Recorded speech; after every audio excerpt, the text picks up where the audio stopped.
Hello everybody and welcome back to another trading recap. Today I took my 11th trade of the BNQ challenge. Took full TP, W day, took a little mech short.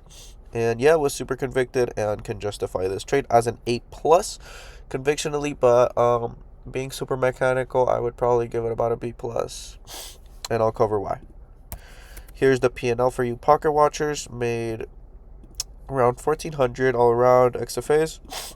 Didn't trade on Eva. It wasn't letting me put those fucking minis in, but whatever. 490 on this one because I'm trying to build that risk tolerance, and 250 or 245 on the rest. So yeah. Okay, getting started with that daily time frame. What do we see here? We see that, or this is the daily time frame. Starting with the 4-hour time frame, we see that SMT held. Yeah, we mitigated that 4-hour. Yeah. Then overnight, we woke up down here, making this new week opening gap.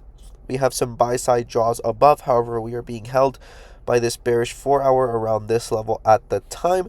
But unfortunately, we did sweep all of these easy draws on our sell side, and we mitigate the daily buy-side imbalance. Now, going over this 2-hour, I marked this gap out just in case we want to re-mitigate it onto that consequential encroachment. Or just as like a known fact that we have some liquidity down here, or to understand that we are distributing off of a high time frame gap, so anything after that will be sponsored. And now going into the 15-minute, the most important time frame for today's price action, I mark out this 30-minute gap that is in right here, but also between 3 15-minute gaps. So all this whole area right here is going to serve as my main condition. See if it gets respected or disrespected, as we are at price at that point was just kind of mitigating this NWOG right here, not fully mitigating and not rejecting it completely either. So we were just more neutral, relying more on condition. Now getting into the executional time frame, I know that a lot of people took shorts off of open, with the trade idea being that we have this new week opening gap already mitigated. However, this couldn't be any further from the truth, just due to how NWOGs work. And yes, new week opening gaps can be used as high time frame PD arrays to protect your stop loss. However, in this case, and in most cases, you want to wait till it's fully mitigated, as we can continue to remanipulate and distribute higher, and it still be valid.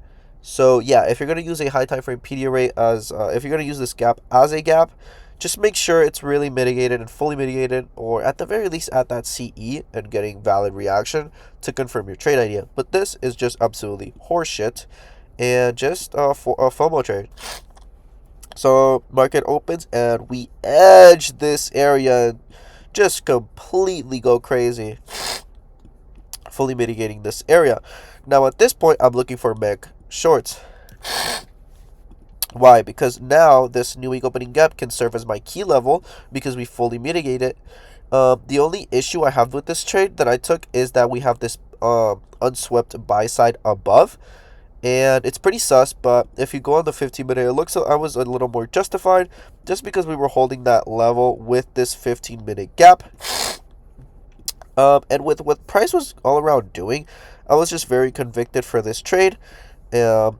Not really here, but then I kind of wanted to fade this even if it formed. But then after we get that SMT and stop hunt, I was like, okay, yeah, like this is forming. Not only that, but I think the thing that convicted me most was that at 10:15, at 10:10 the trade formed, and at 10:15 there would be a 15-minute below opening. Therefore, like we were for sure gonna deliver and mitigate it. Maybe not to my original 5-minute target, but at least the 15-minute, which would guarantee that 1-to-1 win, which we do get. Pretty chill, pretty easy, and